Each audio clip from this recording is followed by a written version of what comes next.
If we look at today, I think the risk of a second American Civil War is increasing by the day. We're riding this thing off the rails right now, and so something has to change. I think Bitcoin at the individual level makes you more optimistic. It reduces your uncertainty in the world, which allows you to act better. I think the question remains, though, are we going to go hole up in the mountains and build our citadel and off, or are we going to stick around and grind through this transition period and rebuild the world in a way that we think is better? Incentives wise, it's really easy to just give up the fight and live out your days comfortably. Luckily, I think Bitcoiners are a different breed, but I think we have what it takes to rebuild the world in a better way. If we just get through this one, we all get rich and disappear, is that really the win? Is that really the mark we want to leave? I don't think so. I think we have a golden opportunity here, or an orange opportunity here, to dramatically change the trajectory of our species.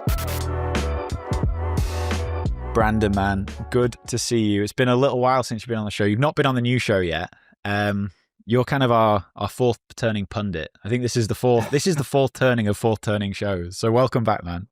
Hey, thanks for having me, Danny. I'm excited to be here. Yeah, I think we did maybe like 4 shows with Peter, and very much excited to chat with you today. When was the last time we saw each other? New Year's Eve, maybe? I saw you in Vegas. That'd have been the last time, I think. That's true. Forgot about Vegas. Yeah. How have you been? I've been good, man. Enjoying life here with a little 3-year-old.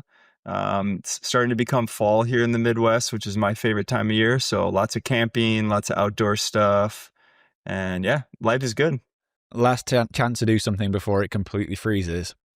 That's right. Honestly, I turn into a psycho this time of year, and I just freak out because I'm like, oh no, snow is coming. I didn't spend enough time outside. And so I try to cram it all in here before the snow flies. That's the way, man. I've still not been out there. I need to come up to where you guys are. But maybe we should start. I've been told off in the comments for not introducing my guests because I just assume everyone knows everyone. But why are you into the fourth turning? Who are you? What do you do, Brandon? Yeah, absolutely. So let's see. I'll start with Bitcoin. Found Bitcoin in 2017. Friends making money on internet coins. I felt left out. I started trading shitcoins. Made a bunch of money in 2017. Thought I was a genius. Thought I was a trader.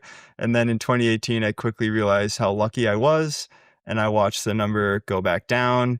And then I had a decision to make, which was run away, pretend it never happened, which most people do, or double down, study this thing, and figure out what's going on. I chose the second path, partially because I'm extremely stubborn and I like to be right.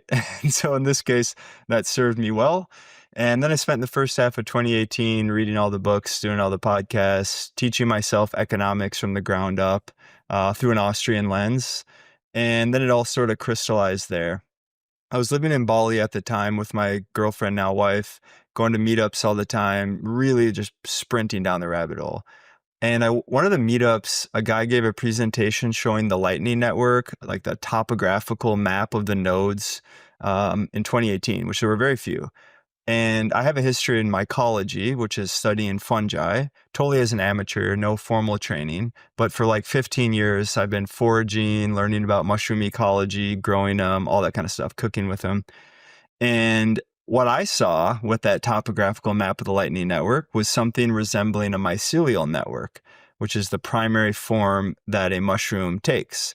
It's like an underground root system. It forms a network. And I took my little scooter home that night, got back to the villa, just scribbling on paper. And I essentially wrote the first Bitcoin essay I ever published, Mycelium of Money, the first part in 2018, published that later in the year. And that sort of gave me some sort of a reputation in Bitcoin land. And to my surprise, the Bitcoiners were very open-minded to such a topic. You know, most people talking about finance, software, game theory, whatever. And I'm like, are we sure Bitcoin's not a living organism? And so somehow that worked. And fast forward a little bit, I met Corey Clipston, the CEO of Swan, at the Bitcoin 2019 conference in San Francisco, which was a great event. And later that year in 2019, I joined Swan, been there ever since, almost 6 years now. And yeah, very proud of what we built. If you want to get buying some Bitcoin in the US, check out swan.com. And Now let's fast forward a little bit more. It's 2020 COVID. Fully ingrained in the Bitcoin community, radically changed my life personally after interacting with this thing, as many people do. And it's maybe May or June 2020. George Floyd died like 3 miles from where I live in Minneapolis here. I'm on a camping trip, come out of the woods, hear that news. My city's burning. Now we have lockdowns. I'm cooped up, and I was living in the city at the time. And I was trying to make sense of the world. What is going on? People are not acting in a way that I would have predicted. I assumed that Americans would be more conscious of their civil liberties and giving up everything in exchange for this like vague sense of security that never really came. And instead, I watched my neighbors call the cops on my other neighbors for too many cars in their driveway, for like had their parents over for dinner or something. And so I'm locked in my room, all the monitors up, reading books, trying to figure it all out. And during that borderline manic phase, I found the Fourth Turning book, read that in like 2 days, and I'm like, okay, this is a framework that at least starts to make sense of what I'm seeing around me. It's not as intimidating or chaotic if you have a framework to map it against. And so at that point, I started devouring all the content from that author, eventually wrote an essay called Bitcoin and the Rhythms of History later that year, sort of viewing that thesis through a Bitcoin lens, of course, as all good think boys do, and sort of modernizing those ideas and bringing those ideas to current form, because the book was written in 97 and so predicted a lot of what we're experiencing right now. It was the same year as The Sovereign Individual, equally as prophetic. And so, yeah, I think those two books together kind of give you a good macro picture of what we should experience socially during this period of time. And yeah, that's where I found it. Essay became very popular, extremely popular on Twitter. And now I went from the mushroom guy to the Fourth Turning guy, and here we are. I love it, man. It's funny. I've been talking to people about this recently. One of the things that I think Bitcoin has lost is the more kind of fun, abstract pieces on Bitcoin. Like back when you wrote the Mycelium of Money, I think that was the title. And there was people like Gigi writing Bitcoin is Time. There was like Chur did an amazing piece on the Bitcoin Reformation. There were these kind of like slightly weird and more abstract takes on Bitcoin, whereas now it's just so financialized. Do you think we're missing something? That's a really good point. Really good point. My initial reaction is yes. I think the glory days of philosophical Bitcoin musings was probably 2018 to 2020, 2021. And then as Bitcoin became more mainstream, more financialized, the content that was rewarded online was more treasury companies, corporate adoption, BlackRock this, ETF that, right? Do I think we're missing something? For me, I'm definitely missing something. That era of content I would devour. Now, honestly, I don't listen to that many Bitcoin podcasts. I don't read the books. I don't read the blog posts anymore. And to me, that's really sad. But if I step back for a second and remove myself, I think this is just a natural progression of Bitcoin, right? I don't think that many people around the world on a percentage basis are going to go down the rabbit hole and get obsessed with this thing. I think the majority of people that are going to get obsessed with Bitcoin already are. And if that's true, what we should expect going forward is more of a sanitized content sphere that gets rewarded because there's more normal people interacting with content. Normal people don't want to read about mycelial networks. They just want to know if the number's going up, right? And so I think it's natural. I think it should be expected. But personally, I do feel a loss. And I joke, I think if we go forward maybe 10, 20 years, Bitcoin will be boring. You probably won't be doing this show anymore. And what will we do if we want to rekindle that like early revolutionary energy? We're going to have to call up Josh and have a beefsteak in the woods somewhere and call the old crew together, and we'll be grandpas by then and relive the glory days, tell some war stories. Yeah, I like personally, I really miss that stuff as well. If anyone's out there who's writing strange Bitcoin pieces, let me know because I want to cover that stuff. It was the most, it was almost like that meme of like, you don't know the good times until you're out of them or whatever it is. Like they were the good times. We need to bring it back, Brandon. But let's get on to the Fourth Turning stuff. So what is the Fourth Turning? If for anyone that's not listened to you before, like, can you just give us a bit of a synopsis? Yeah, absolutely. So we touched on it's a book. The authors, two authors, a historian and a demographer, and they wrote a series of books prior to the fourth turning. The primary one was Generations. And they were just looking at American history over, let's say, 500 years, and they were studying those different generational cohorts. These authors also coined the phrase millennial generation, by the way. And so what they found looking over the last 500 years is that these patterns kept coming up over and over and over again. I'll cut right to the juicy part. They noticed that every 80 to 90 years, we have some sort of a crisis moment. And if we go back in time, the previous one was World War II. Before that, we had the Civil War. Before that, we had the Revolutionary War. And what you might notice is they're all wars. And so essentially what happens is society outgrows its institutions, its structure that sort of keeps people in line and keeps society humming along. We outgrow that for whatever reason. Either it decays or society changes, whatever it is. And we look around and there's just no order. And the people start to demand that order. And so we tear down our institutions, we rebuild new ones. And that's sort of the juicy part. But how do we get there? What's it based on? Let me give you a little bit more here. And so, okay, I think that the best way to understand it is that there's a symbiotic relationship between history and generations. Generations being like a cohort of people born during a certain time window, usually like 20-ish years. And all those people born in that 20-year window, let's take millennials because we're millennials. If you're born in our period, the context in which you were born and in which you were raised is relatively the same. And so what that means is history imprints itself onto a generation because we're all exposed to the same type of thing. And then we grow up and we leave our parents' nest. And what do young people do? They push back on their parents and they go do their own thing. And we leave the nest, we go out with our peers, and that age, let's say 20 to 25 roughly, people are immersed with their peers, and that's when you essentially forge that identity. We become cemented as millennials, and we carry those same hopes, wishes, dreams, how we respond to things. We carry that for the rest of our life.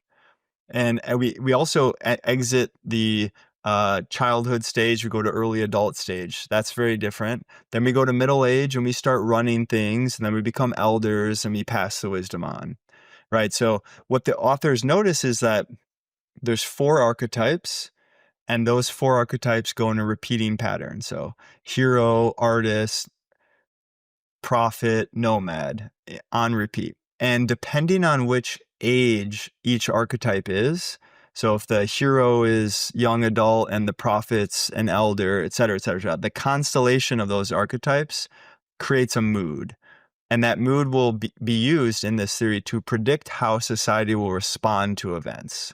So it doesn't tell the future, it predicts the mood, and the mood, you can more or less predict how we respond to things.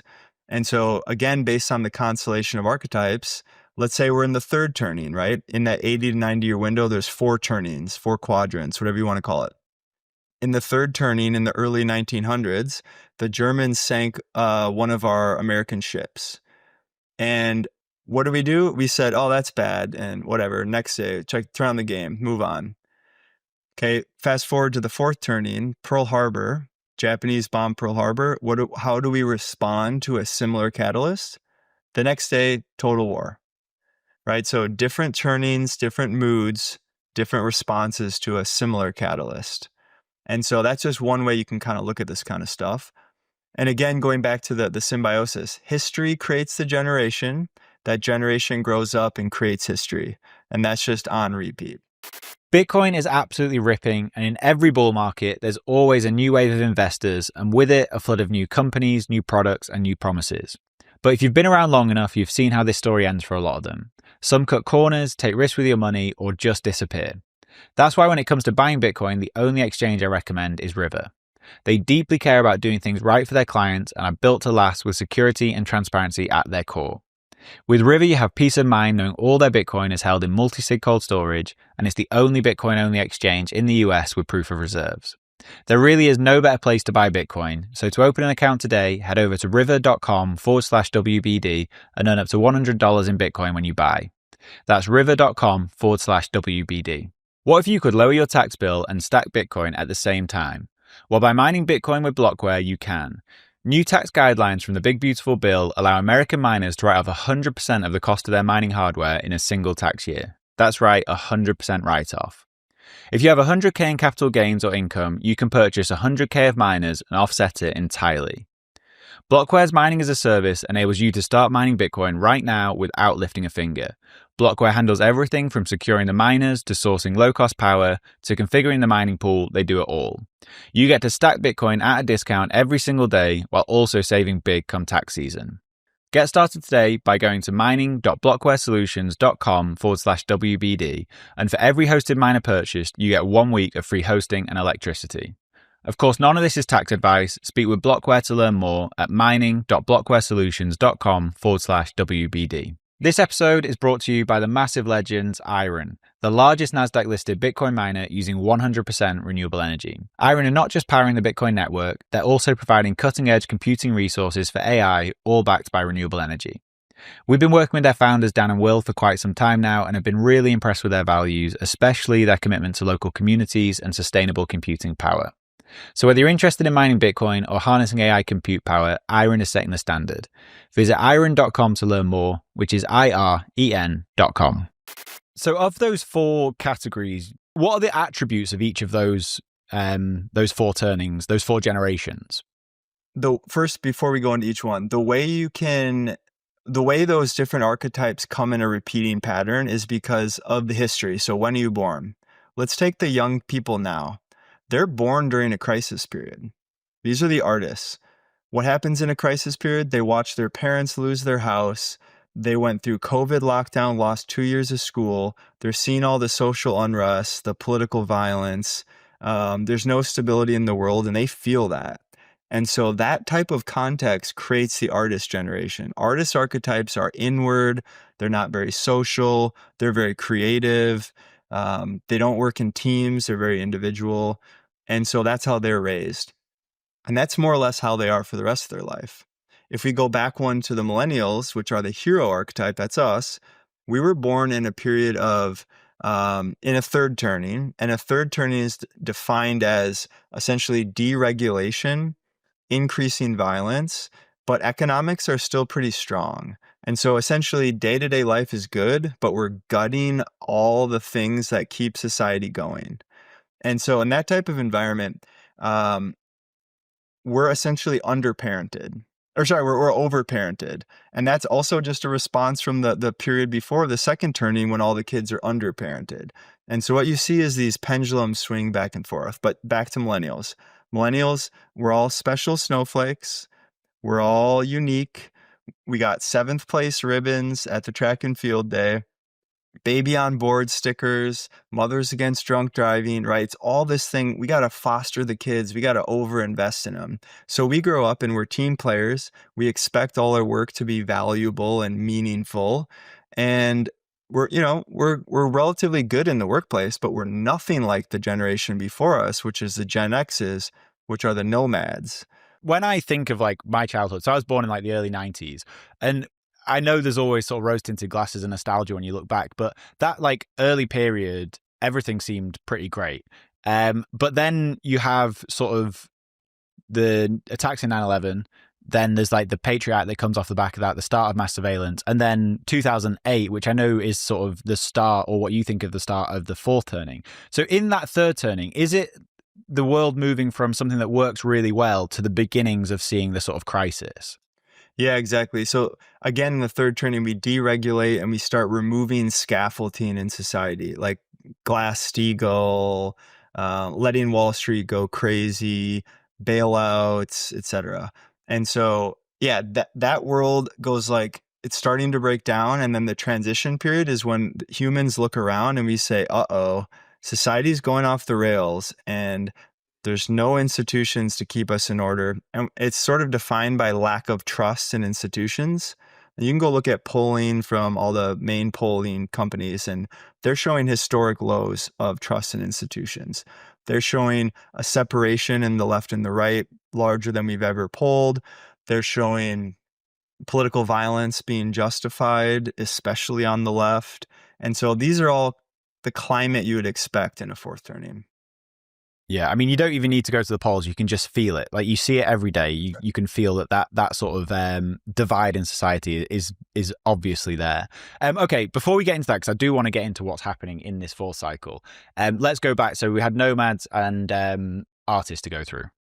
That's right. And I'm actually going to skip to the prophet, the baby boomers, and do it more historical. It'll make more sense here.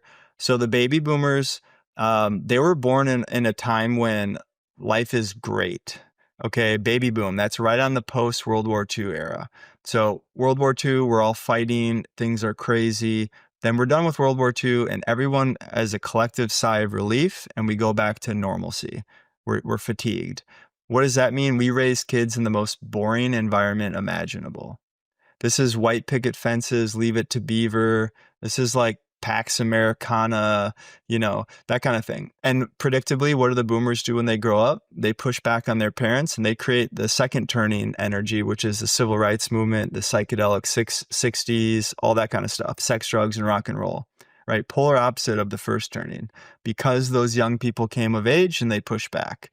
And the baby boomers, they're principled, yet they're narcissistic. Their tagline would be like, do as I say, not as I do, right? So you can kind of think of that. They grew up in the indulgent post-crisis children.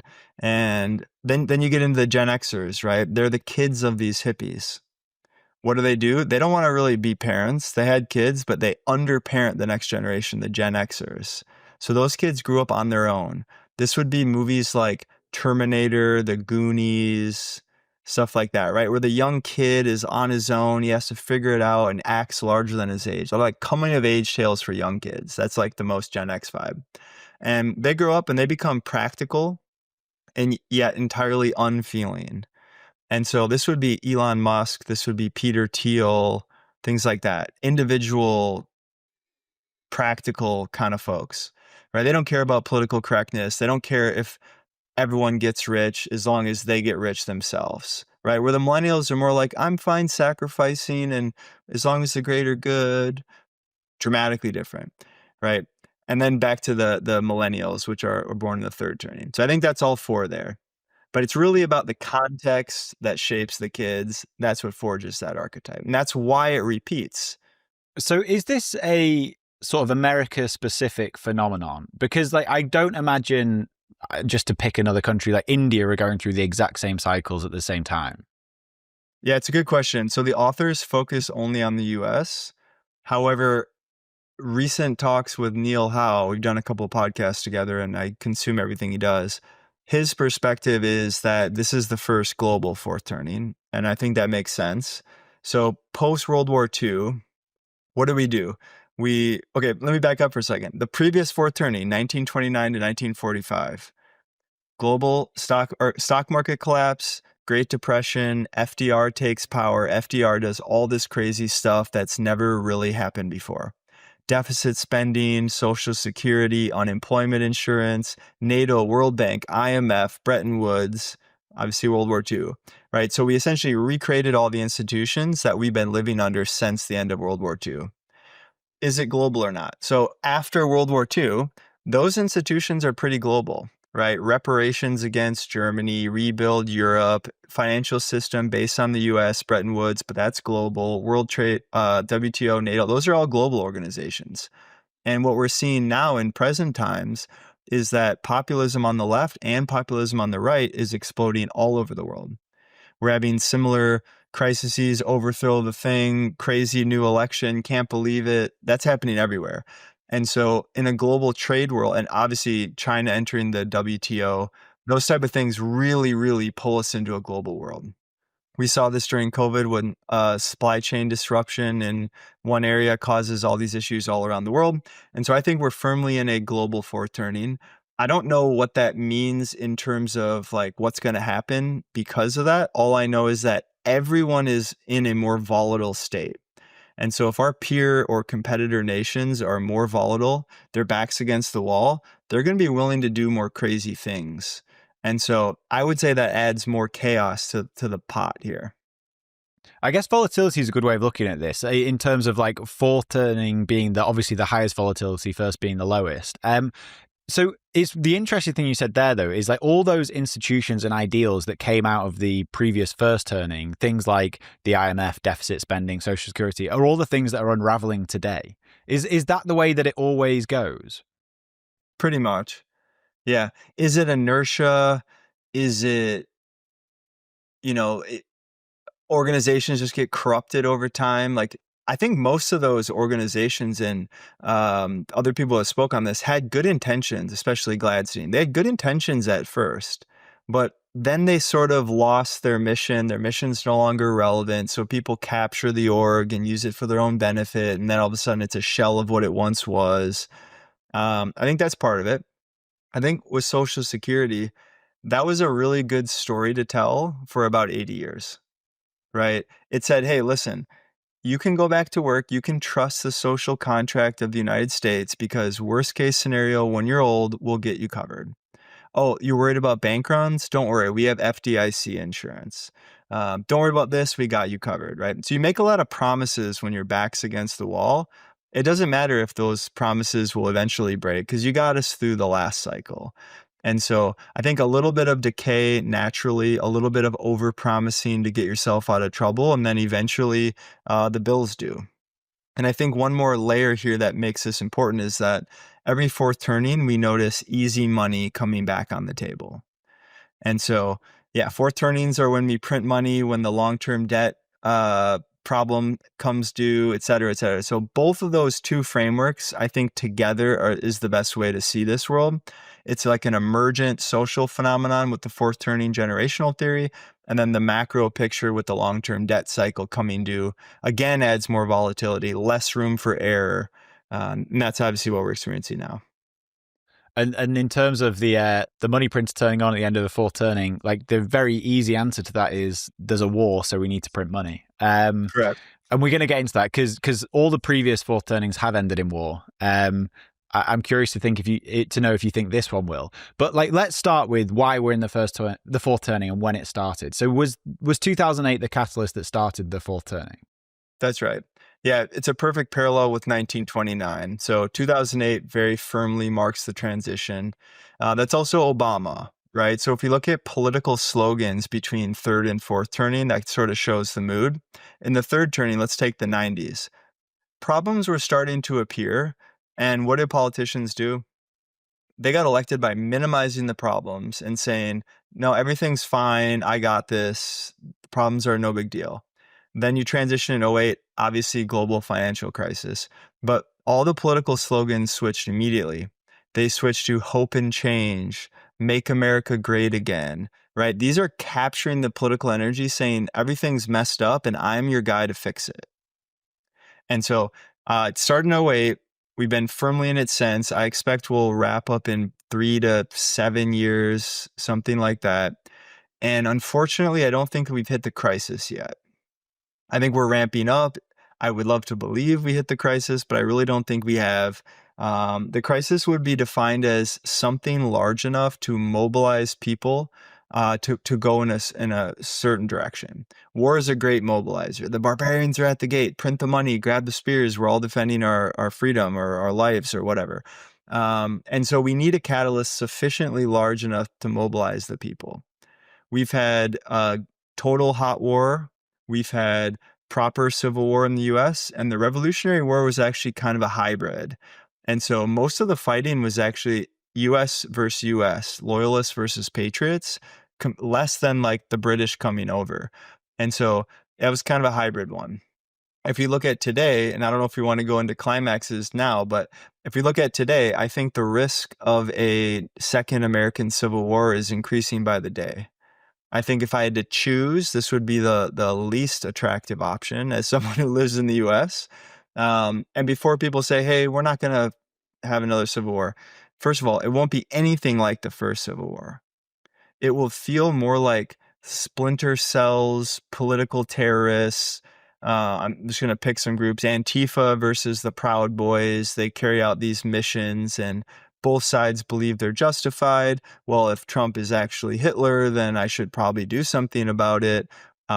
If The other side is actually communist. I should probably do something about it, right? So you create this condition where both sides feel justified in some sort of a political violent situation. You combine that with the fact that socially, we don't see eye to eye.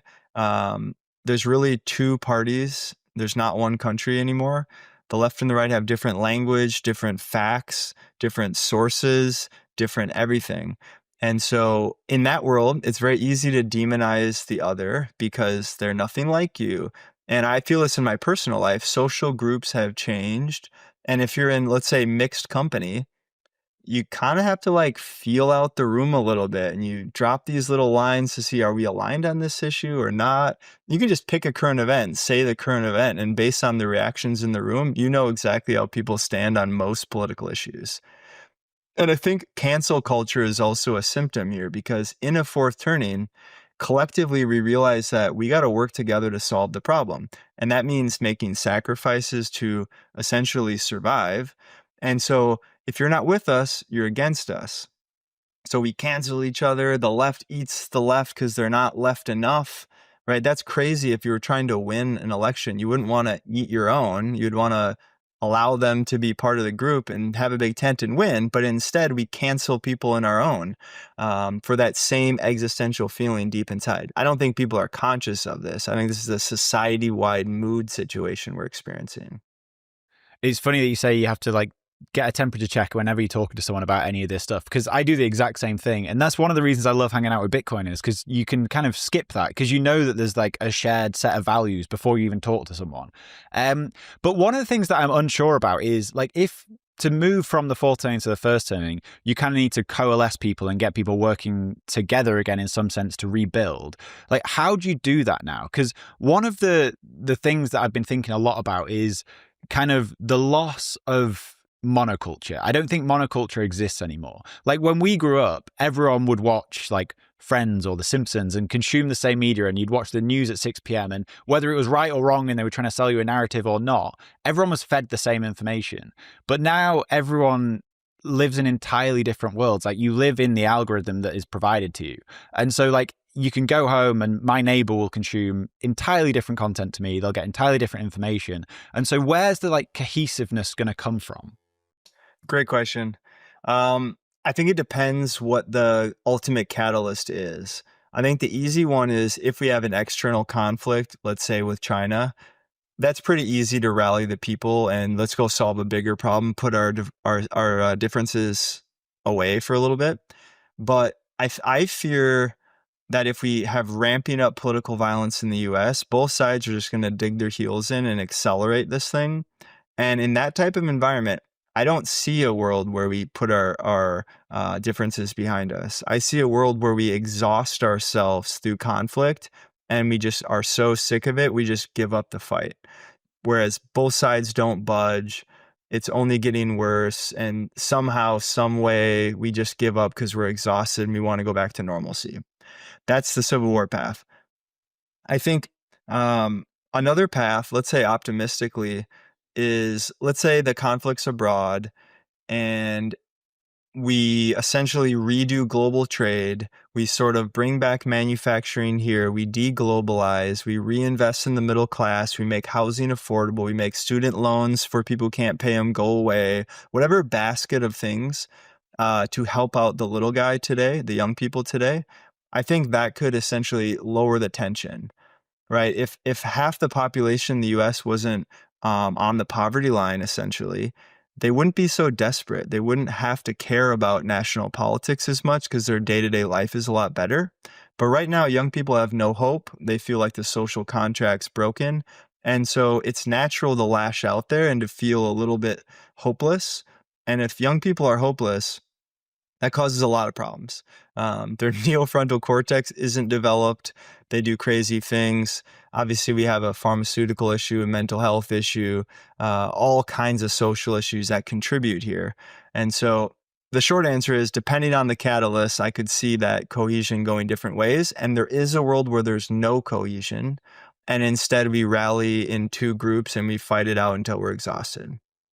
If you already self-custody your Bitcoin, you know the deal with hardware wallets. Complex setups, clumsy interfaces, and a seed phrase that can be lost, stolen, or forgotten. Well, Bitkey fixes that. Bitkey is a multi-sig hardware wallet built by the team behind Square and Cash App. It packs a cryptographic recovery system and built-in inheritance feature into an intuitive, easy-to-use wallet with no seed phrase to sweat over.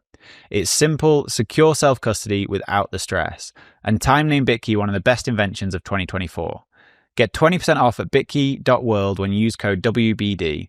That's bitkey.world and use code WBD. One of the things that keeps me up at night is the idea of a critical error with my Bitcoin cold storage. This is where AnchorWatch comes in. With AnchorWatch, your Bitcoin is insured with your own A+ rated Lloyd's of London insurance policy, and all Bitcoin is held in their time-locked multi-sig vaults. So you have the peace of mind knowing your Bitcoin is fully insured while not giving up custody. So whether you're worried about inheritance planning, wrench attacks, natural disasters, or just your own mistakes, you're fully protected by AnchorWatch.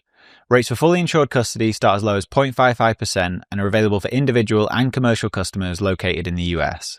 Speak to AnchorWatch today for a quote and for more details about your security options and coverage.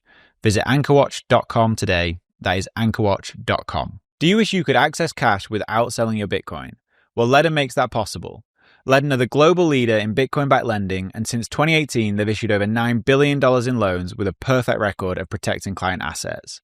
With Ledden, you get full custody loans with no credit checks, no monthly repayments, just easy access to dollars without selling a single sat. As of July 1st, Ledden is Bitcoin only, meaning they exclusively offer Bitcoin-backed loans with all collateral held by Ledden directly or their funding partners.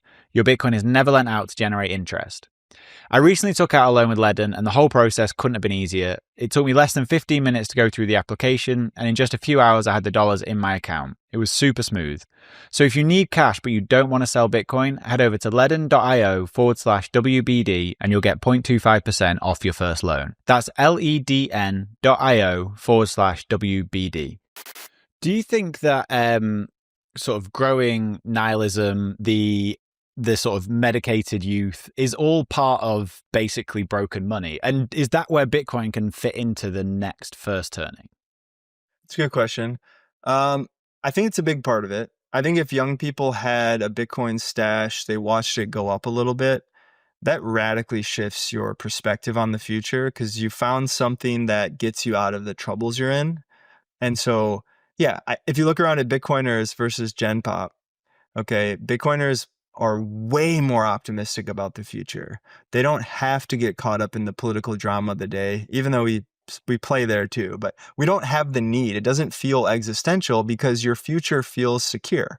And if your future feels secure, you raise a family, you're generally more peaceful, you're more hopeful, and that's when people are at their best. And so, yeah, if we could somehow seed all 18-year-olds with $10,000 worth of Bitcoin that they couldn't touch for 10 years or something like that, that might change the world pretty quickly. It's like the way that we interact with the sort of daily news is much more voyeuristic. Like we don't even live in that system, but it's still interesting to see what's going on. But the thing that has like come up in my mind a couple of times while you've been talking is I wonder if UBI is one of the things that's going to come from this, especially when you like factor in AI and what that's going to do in terms of job replacement. Like, do you think that that is one of the things that we see before the end of this fourth turning? Yeah, I do actually. I've been calling for UBI for a long time, maybe close to 10 years. I don't think it's a long-term solution to anything, but I think if we go through a rocky transition here where AI and robotics, automation generally starts to eat a bunch of jobs, I think people will start to freak out. And what we're going to experience next with AI is white-collar jobs going away, right? If it was just the blue-collar jobs, sadly, those folks don't have much representation in the highest levels in our country. So we just pretend it doesn't happen and we let the Rust Belt occur. And it's tragic. We lost families and generations in those regions and we didn't really do anything about it. We didn't really care. Trump seems to care, or at least he panders about caring about bringing jobs back. But in in an AI robotics world, when white collar jobs are gone and it becomes really desperate, and then you see the AI companies just printing money, economic divide growing, well, in that type of environment, I think UBI would be very, very, very popular in the political sphere. I just hope we have a timeline on it or a means tested version of this or something, because obviously that type of spending contributes to the deficit. It erodes the value of the dollar further. It would be pretty good for Bitcoin, but yeah, I think UBI is a good idea. I think in general, what we have to think about here is give hope to young people. And our AI overlords who run these companies, they're going to be ruling over a pile of ashes if they continue to dominate, and that's going to make their lives a lot worse. And so the elite should essentially give a bunch up right now to preserve order, which also benefits them in the form of student loan forgiveness, housing, UBI, whatever it is, some combination of that kind of stuff. I think it needs to happen. I don't support those views in a vacuum, like politically. My ideology would say those are bad ideas. But in this time, I think that those are the right ideas, all things considered. Do you think there's any chance that actually happens, though? I wouldn't trust my opinion or instincts on that. I think 10 years ago, the chance of that happening was approaching zero. I think within the next 5 or 10 years, that happening, I think is pretty good chances, right? We got to go back to the previous fourth turning, because everything that happens feels new. It feels like it came out of left field, entirely not predictable. And so push comes to shove, we do crazy stuff, and people are willing to accept it because the alternative is worse. Do you think there's a chance that this is either the last fourth turning or an infinite fourth turning? And this gets back to the idea of the death of monoculture, because if we do all live completely separate lives with completely different media, like subcultures are huge and monoculture is dead, like how do people coalesce? That's the thing that I really struggle with, because like everyone will go home and either doom scroll Twitter or YouTube or Instagram or TikTok or whatever it is, and you just fed an entire set of different information to everyone else. So like, and it's called doom scrolling because it makes you feel like shit. There's no end to it. Like whenever any content previously, there's always been a start and an end, and then you have to wait till next week to get the next episode or whatever it is. And so I just worry that people are going to fragment more and more as these algorithms get better and more powerful. And I think add AI into that and it could be even worse. That's a good question. A few questions there. Let me try and break it down. So I think monoculture versus polyculture is one angle here. If we go back to the glory days of broadcasting or radio or something like that, there's only 5 channels. Everyone watches the same 3 people give the news, right? So it's one news stream, and that medium does create social cohesion. Even if everything they said was a lie, at least we all believe the same lie, right? In an internet world, many sources create information, and you can sort of choose where you want to go. The algorithms steer us towards outrage. And so, yeah, then we end up doom scrolling. And that does create a polyculture, a poly information sphere, whatever we want to call that. Do I think that this fourth turning will change that, or can we ever get back to a monoculture, or would we even want another monoculture? I would zoom out a little bit and look at the technology that's causing this. Always online, algorithm fed content, et cetera, whatever we call that, that's new, right? Our hardware, our Homo sapien hardware is hundreds of thousands of years old.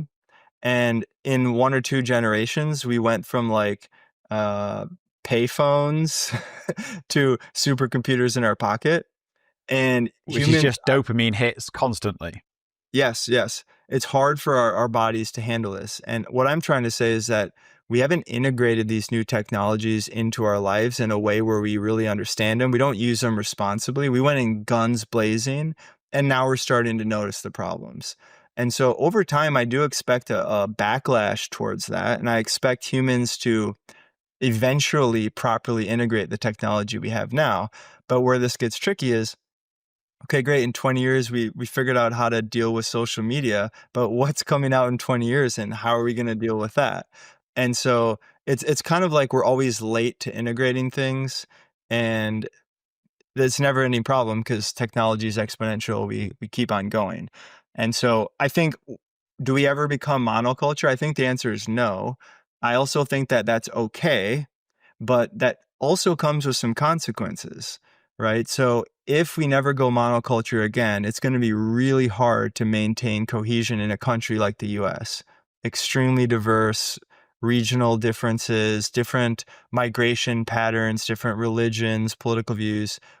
I don't see us going back to one culture unless we have like a hot war abroad and we sort of re-buddy up again. But again, the technology forces will fracture us again because our information sphere is different. So if I had to bet, this might take a while, but I forecast a world where we go from, let's say, 300 countries to a world of, let's say, 3,000 countries. And in that world, a lot of things would be different. You could choose your geography based on whatever things you care about. And smaller groups in an information world is actually competitive, right? Going back to sovereign individual, the previous trend was the Industrial Revolution. And in the Industrial Revolution, the way to win as a country is to have the most magnitude, the most ships, the most soldiers, the most energy, the most. But in information technology world, information is the primary valuable, or knowledge is the primary resource. And in that world, you don't gain anything by having more people.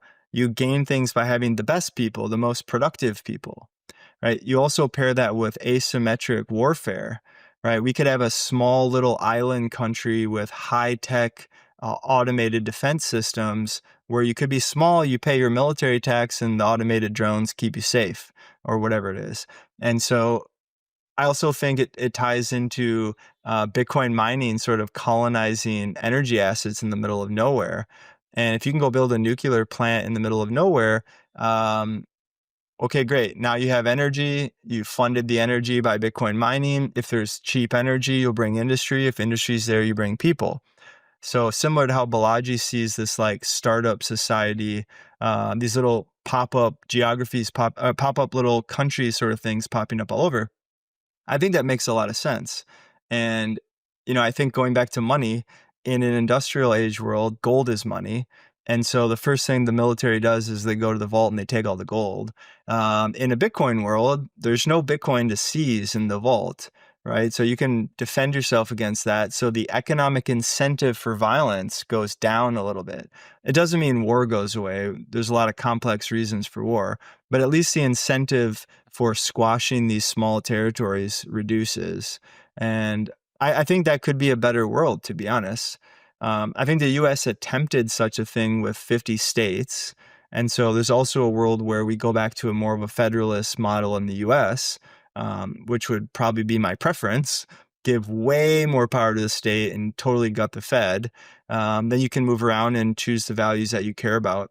That's my smattering of thoughts on the topic.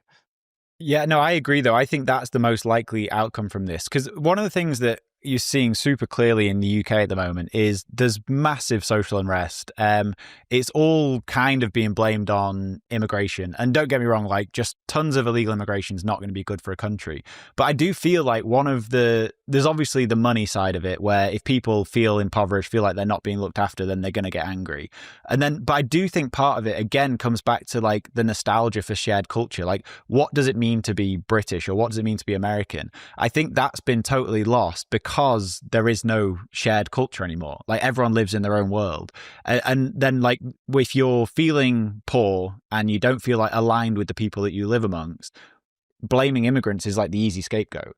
And again, it's not that there should just be total illegal immigration, but I think people are using that as a scapegoat, and it's not actually the root cause of the issues. Yeah, that's interesting. I feel very strongly about immigration. Like, Europe's entirely cooked, and I don't think they recover. I think the I agree. US has a chance to clean up by removing as many illegal immigrants as we possibly can, starting with the dangerous ones. But I think there's something to shared culture that actually really matters.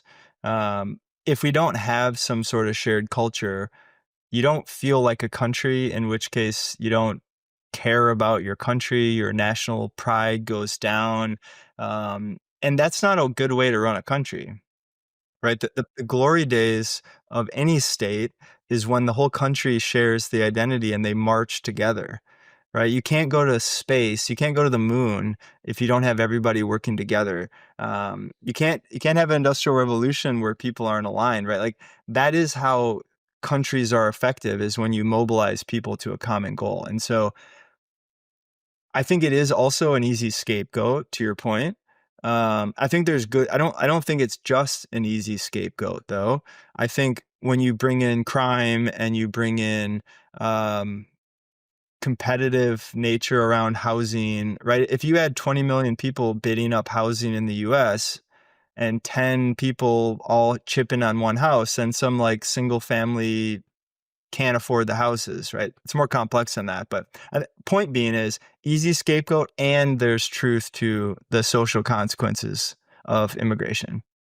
No, I totally agree with that. And I guess to expand on that, it's not that in Britain people are just angry at the illegal immigrants coming across now. Like, that's boiling over to the point where they're angry at immigrants who have been in the country for 40 years and might identify as British. Like, that's where the line gets really blurry, and this becomes a really hard problem.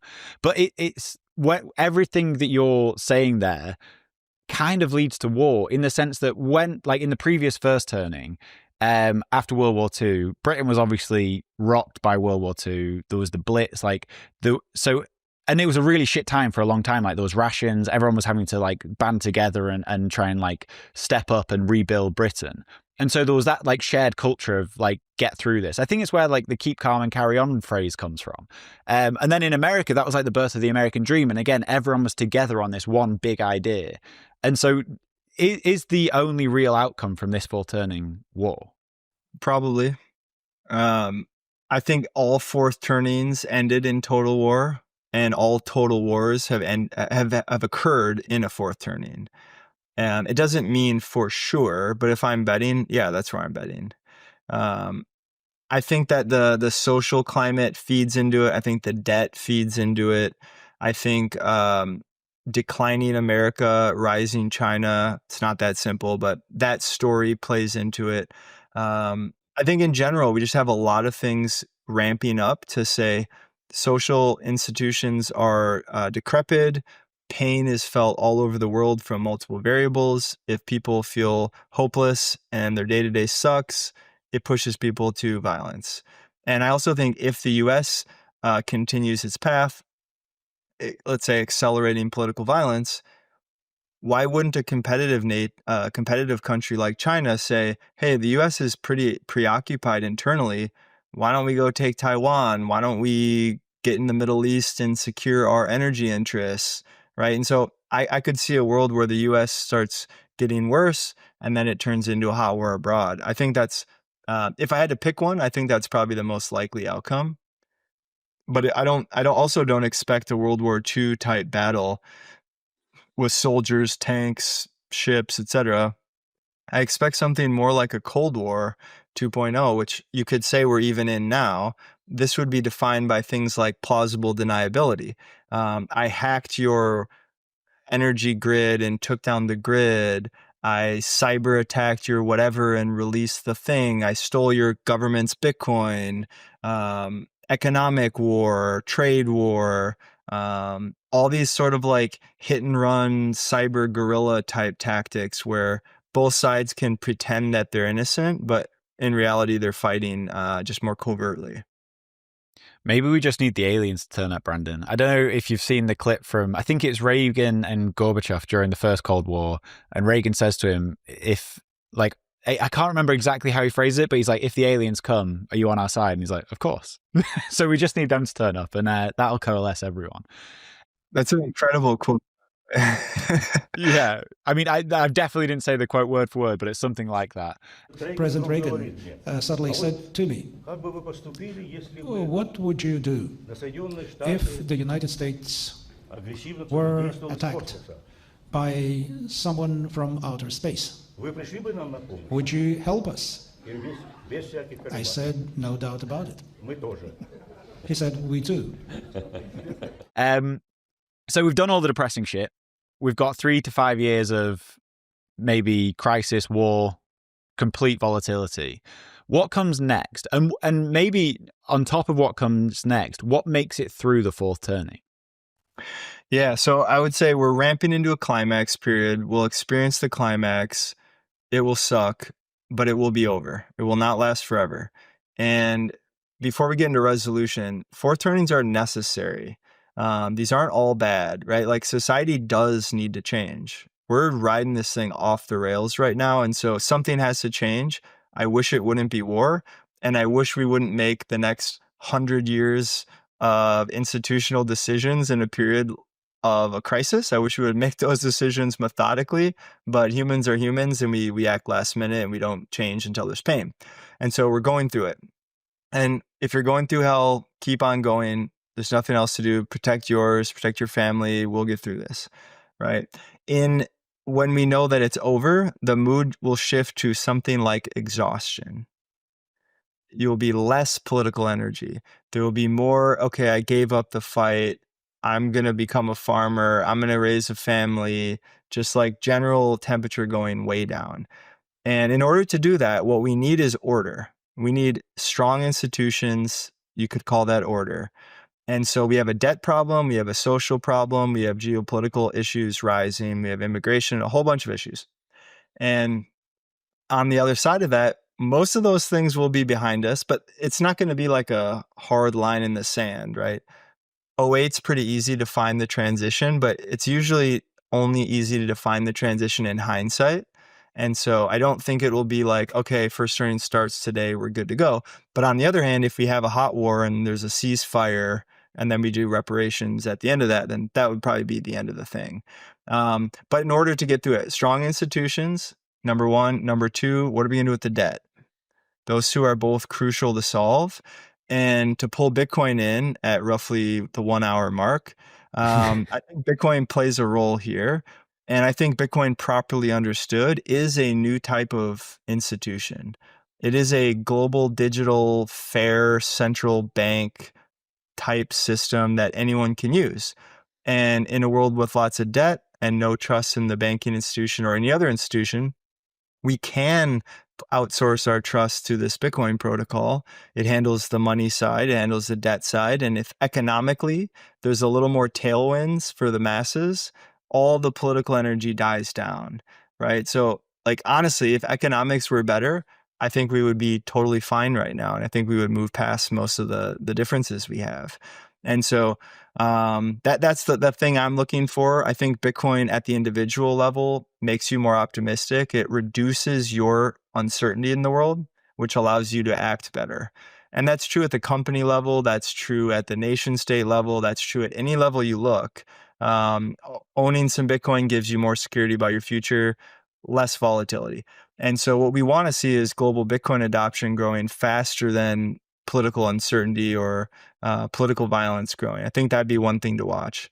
And I think on the backside of this, we'll probably reinvent what America means, what America is. The author of the book, Neil Howe, says every fourth turning we test all of American values and we create a new republic. And so we'll be entering the fourth American republic in the next decade or so. And it's my sincere hope we end up in something more like OG American values: separation of power, federalism, checks and balances, all the things that made America great. Sorry for the slogan, but I think it's true. I think on the other side, we could devolve into something like a techno-authoritarian state defined by mass surveillance, CBDC type money, UBI for everyone. Everyone gets free internet, porn, and weed, and they live in a shipping container, and we go on to the VR worlds, and it's some sort of like manage the masses with technology, which is what China appears to be doing. That's the Ready Player One version. That's right. I really hope we go 180 degrees away from China's approach. Some of our politicians and tech people are kind of admiring how swift China can work in a centralized country, which is true. They can make rapid changes. Look at what they're doing on energy production. We haven't produced a nuclear reactor in 50 years. China's got like 20 of them coming up right now. And so, yeah, there are advantages to being an authoritarian state, but there's obviously severe disadvantages. And I think America's decentralized model provides a more anti-fragile state. Maybe we move slower, but maybe that's a good thing sometimes. And maybe that is what helps us preserve our values. But that being said, America today is nothing like America that it once was. And so it will take something large for us to retest all these values. And then one more point is we're seeing communism, socialism become really popular for young people. We see Mamdani in New York. There's probably going to be many more of these. And you might say, well, what are we doing? That's not American. Well, go back to the 30s. The educated upper class elites, they were all communists. They're all saying, hey, you know what? It's not working. Maybe capitalism's the problem. Maybe we should make a change. And we were on a knife's edge during that decade on where we're going to go. And I expect us to do the same now. And so obviously socialism or communism is bad. It's not a good model. But we should empathize with young people for why they came to that conclusion. Yeah, I totally agree. Like, this is something, like, you see I see posters all the time for like Marxist walks where you can go and learn about it, and it is clearly on the rise. And I totally understand why. Like, they feel totally disenfranchised and they don't know what's going on, and they're diagnosing a problem. They're just misdiagnosing a solution. Exactly right. Yeah, and so we should take it seriously. We should not dismiss it, and we should do whatever we can to help young people. I guess I am optimistic that young males in general are shifting right. They're sort of sick of what's going on. They've been told their whole life they're bad, so they're kind of they're having a reactionary movement. That's a good sign. And that's another way to look at the fourth turning. These are just a whole bunch of different pendulums swinging on different axes. And every so often the pendulums synchronize and you have a very big shift together. And so overparenting, underparenting, socialism versus capitalism, big state, small state, hard money, soft money, social conservatism, social progressivism. That's really what this is all about. And we feel it in ourselves, right? We're all to some degree reactionary. We all rebelled against our parents, right? This is some innate thing, which leads me to believe the fourth turning is like a social organism phenomenon that emerges out of civilization. And so going back to your previous question, is this the last fourth turning? Hell no, it's not. All the orange tinted glasses Bitcoin people who always chirp at me on Twitter, this is the last one, Bitcoin breaks fourth turning. That's bullshit. Absolute bullshit. Do you think human nature is going to change? Do you think our hardware is going to change? I don't think so. And so Bitcoin might reduce the magnitude of the volatility. I think that's fair to say. If the money is fixed, let's say for 1,000 years or 100 or 200 years, whatever, if that's true, that definitely helps reduce volatility. But it doesn't change that humans have conflicts and we rebel against our parents and that there's still other variables here besides the money. And so, no, we're going to keep doing this thing. It's interesting that you say like the young people, especially young men, probably are turning to the right. Because when Charlie Kirk got killed, like, I was aware of him. I'd watched some of his stuff. I thought a lot of the stuff he said was really interesting, but I didn't understand how much of a pop culture figure he was for young people. And that death was like, it impacted me in a way that I didn't really expect, because obviously you see it right in front of you on multiple camera angles, and that's pretty visceral. But what I couldn't really quite put my finger on why it bothered me so much. And I think part of the reason is because of how instrumental this feels and how much, like, this is just a perfect example of being in the fourth turning, I think. I totally agree. I think, first of all, I'm with you. I did not know Charlie's impact ahead of time. I just saw like either the left being like, oh, this is your flag bearer, he's racist, and the right saying like, look at this epic takedown of the libs, right? So that's the version of Charlie I got. Then I watched some of his more long form stuff. He's like a middle of the road conservative. Like, other people say this, but that's who I grew up surrounded by. That's the average Catholic dad in my hometown's point of view. Like, these aren't crazy ideas, but it does demonstrate the fact that our social climate in the US has shifted dramatically since when we were growing up. And so now he's considered a Nazi fascist when really he's like 10%, 20% to the right of center. And so that's insane. And I think I think it is fourth turning aligned because strong political voices come in and they mobilize the masses.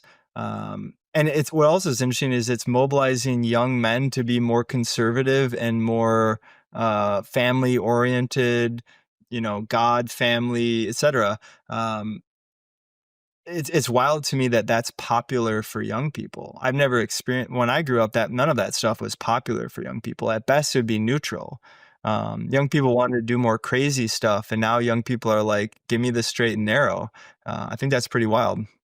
So when we move into the first turning, do you think the dollar will survive, or do you think we'll have another Bretton Woods type agreement where gold or Bitcoin becomes the global money?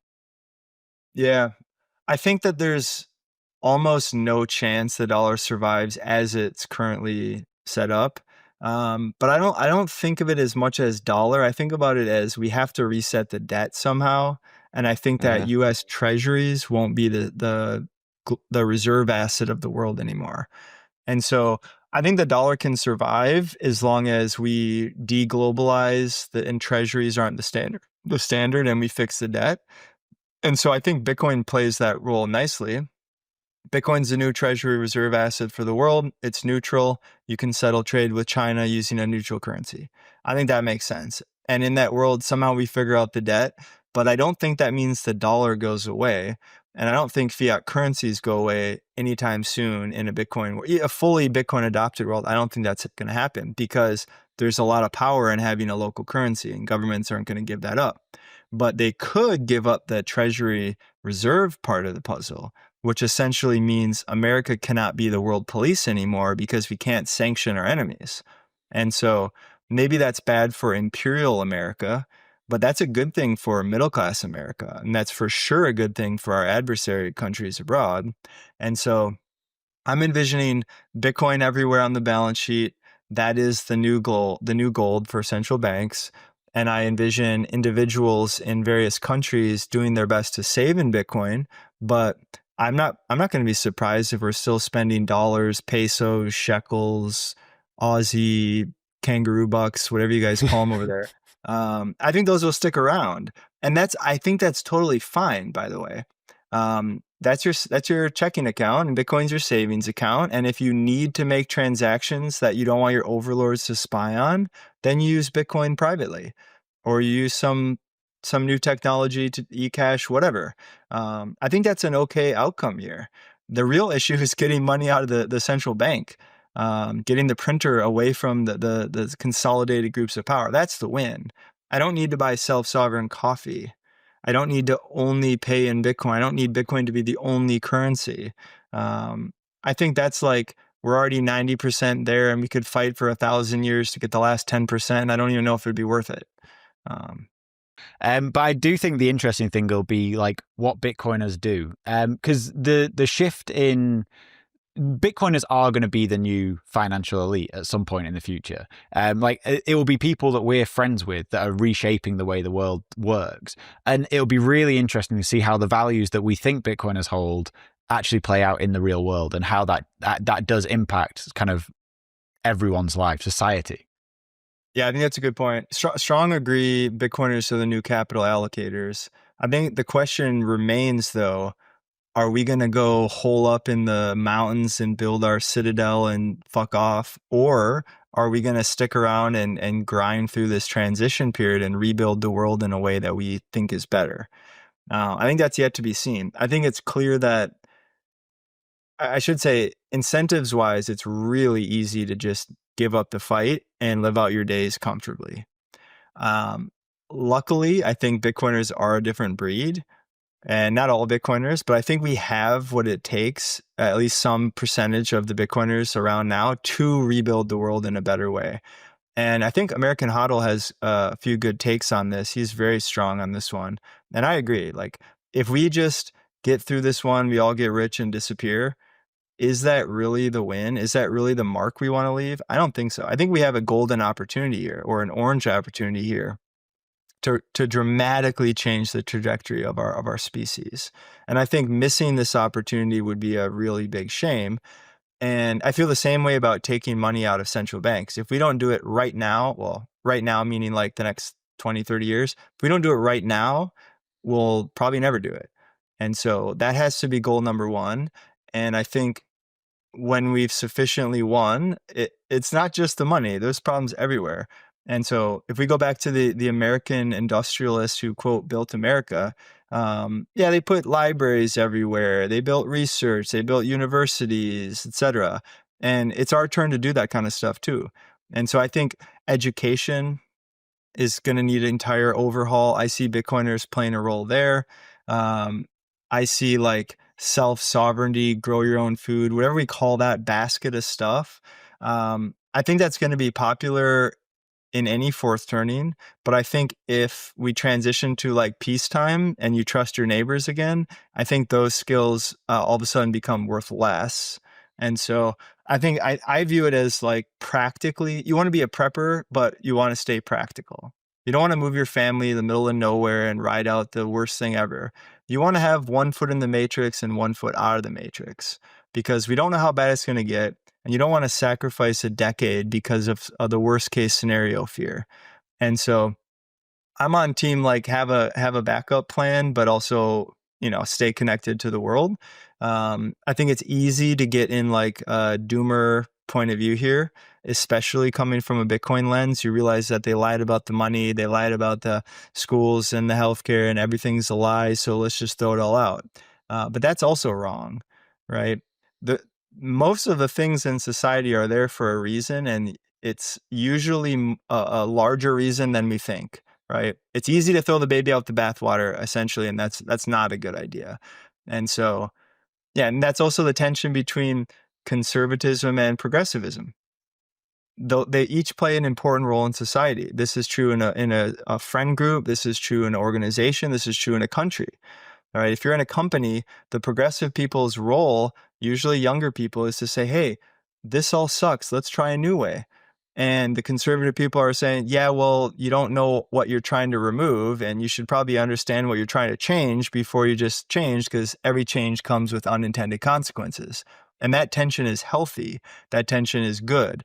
And so I think from the Bitcoiners' standpoint, we should be open-minded and we should be optimistic, and we should share that with our peers, our family, and let that ripple out. And if we don't have hope for the future, we don't have a chance.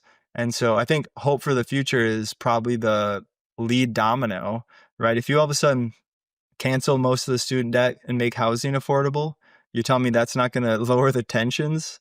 Even if that comes with an unintended consequence later, I expect it will. But again, desperate times, desperate measures.